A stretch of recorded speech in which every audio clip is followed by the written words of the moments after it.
নবী সাল্লাল্লাহু আলাইহি সাল্লাম হাসরের মাঠ এবং 7 শ্রেণীর মানুষের সম্পর্কে এমন একটি হাদিস বলেছেন। সম্পূর্ণ হাদিসটি শুনতে চাইলে ভিডিওটা শেষ পর্যন্ত দেখুন।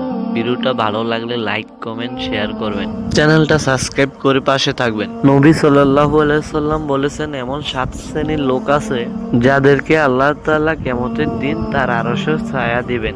আল্লাহর আরশের ছায়া ছাড়া অন্য কোনো ছায়া থাকবে না। বুখারী ও মুসলিম। এখন আমরা 7 শ্রেণীর মানুষকে একে একে ব্যাখ্যা করে বোঝার চেষ্টা করব। 1. ন্যায় বিচারক শাসক, মানে এমন শাসক বা নেতা তিনি তার অধীনস্থ মানুষের প্রতি ইনসাফ করেন, ন্যায় বিচার প্রতিষ্ঠা করেন। তিনি গরিব ধনী, বন্ধু শত্রু কাউকে পক্ষপাত করেন না, সমাজে ন্যায় ও সুবিচার কায়েম করেন। শ্রেণী শুধু রাজার জন্য না, যে কোনো দায়িত্বশীল ব্যক্তি, যেমন শিক্ষক, মসজিদের ইমাম, অফিসের ম্যানেজার, যারা ন্যায়ভাবে কাজ তারা এর মধ্যে পড়ে। 2.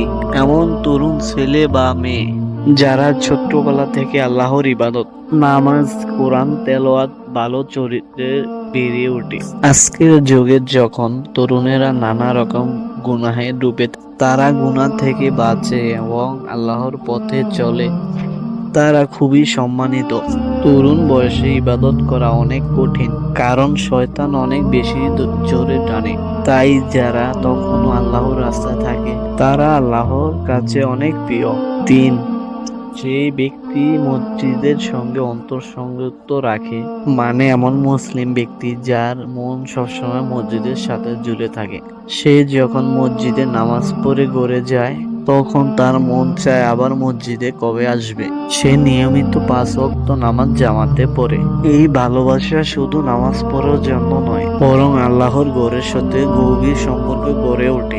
2 ব্যক্তি যারা আল্লাহর জন্য একে অপরকে ভালোবাসে, মানে এমন 2 ভাই বা বোন পরস্পরের সঙ্গে বন্ধুত্ব করে শুধু আল্লাহর সন্তুষ্টির জন্য। তারা একে অপরকে দুনিয়ার কোনো স্বার্থ ছাড়া ভালোবাসে। তারা একসাথে ভালো কাজের উৎসাহ দেয়, নামাজে ডাকে, পাপ থেকে বাঁচতে সাহায্য করে। এমন বন্ধু তো আল্লাহর কাছে অনেক প্রিয়, কারণ এটি স্বার্থহীন। 5.